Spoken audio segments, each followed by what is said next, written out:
The latest trailer for Ant-Man and the Wasp: Quantumania has given us the closest look to date at the MCU's iteration of Kang the Conqueror, including several of his live-action powers and abilities. While Kang as a character has a ripe comic history full of different technological capabilities, we still have yet to confirm which of these powers will make their way into the MCU proper. However, today, watchers of the Marvel Multiverse, let's take a deep dive into this new trailer in order to identify several different powers from Kang, including gadgets and capabilities that this Kang will showcase, and then look to his comic lore in order to learn more about these attributes. First though, according to our analytics, many that pass by our channel have not yet subscribed, so if you've been enjoying the content, Hulk smash that subscribe button. So without further ado watchers, let's begin. Perhaps the most prevalent power is one that is thus far only alluded to, which is Janet's claim that Kang can rewrite existence and shatter entire timelines. I can rewrite existence and shatter timelines. In the trailer though, we may see a glimpse of this power.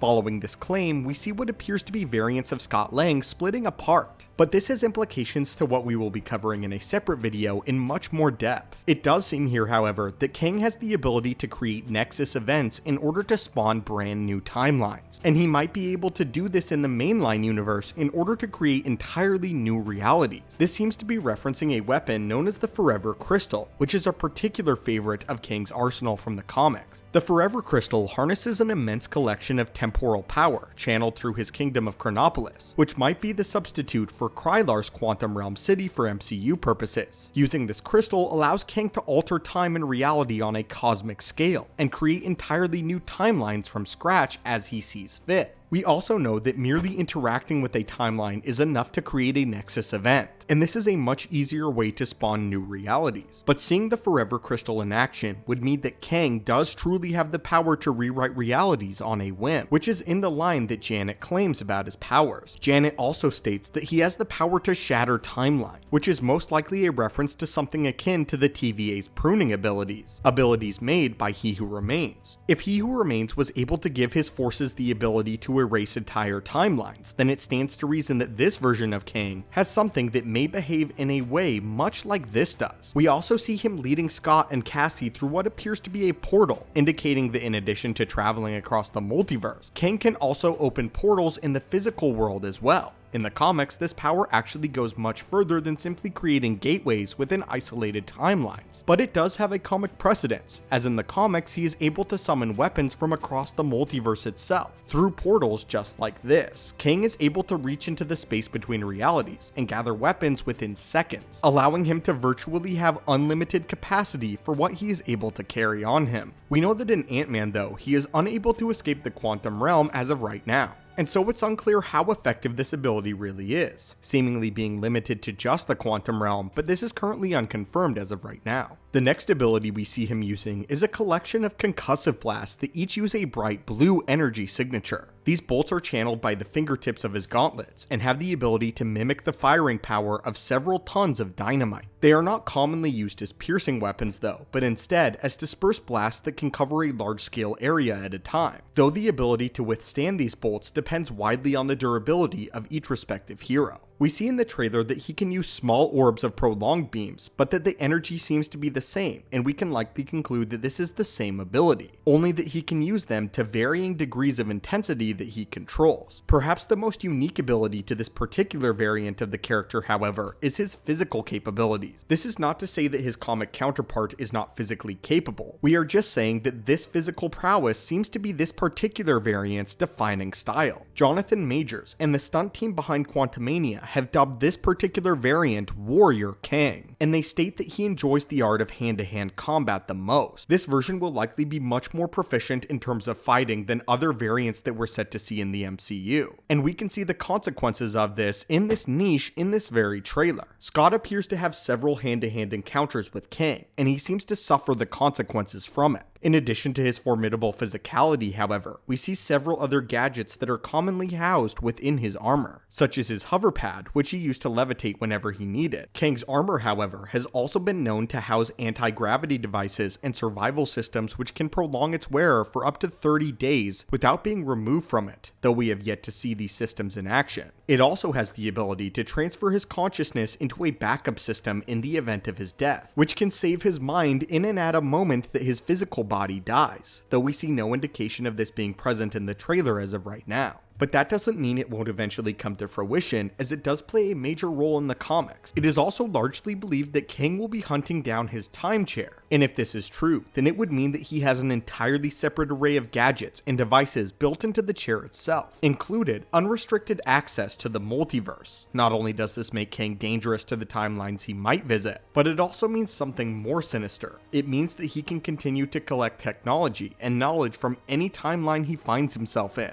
only adding to his arsenal and making himself even more dangerous for the next reality that should find itself in his presence. The previous trailer also showcased what we believe to be the Light of the Century Sphere, which is a gilded orb of energy that allows Kang to tap into the fabric of the time stream, essentially acting as a power source for his time machine. This orb is perhaps the most vital component of his time traveling capabilities, and some variants of the character rely solely on their Light of Century Sphere in order to traverse the multiverse. The orb can not only transport Kang himself around the time stream, but can actively pull and displace individuals from various points on the timeline, even if the orb itself is not currently residing in the era in question. This allows Kang to basically abduct various individuals from elsewhere on the timeline, and in the MCU, this might extend to the multiverse as well, depending on how faithfully this item is adapted. Whether or not these unconfirmed assets do come to fruition, however, we know that this Warrior Kang appears to be accurate to his comic book counterpart in terms of several gadgets and powers that we see on screen. And while it certainly takes some creative liberties in order to create a unique identity for this variant, it seems as though Ant-Man and his team are in for a most dangerous adventure. But anyway, watchers, what do you think of Kang's powers and abilities? How dangerous do you think he'll be to Ant-Man and his loved ones? And do you think that this Kang will end up escaping the quantum realm and killing Scott Lang?